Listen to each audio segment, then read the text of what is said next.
اعتکاف کی 3 قسمیں ہیں: اعتکاف واجب، اعتکاف سنت اور اعتکاف نفل۔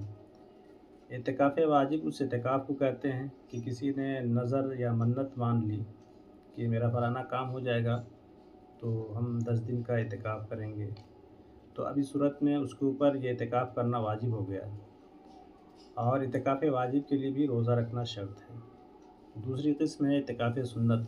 اعتکاف سنت کیا ہے؟ اعتکاف سنت یہ ہے کہ رمضان مبارک کی اخیر عشرے میں جو اعتکاف کیا جاتا ہے اسے سنت موقدہ الکفایہ کہتے ہیں، یعنی محلے میں سے کسی ایک نے بھی اعتکاف کر لیا تو سارے لوگ بری ذمہ ہو جائیں گے، اور اگر محلے میں سے کسی نے بھی اعتکاف نہیں کیا تو سارے لوگ پکڑے جائیں گے، سارے لوگ گرفت میں آئیں گے۔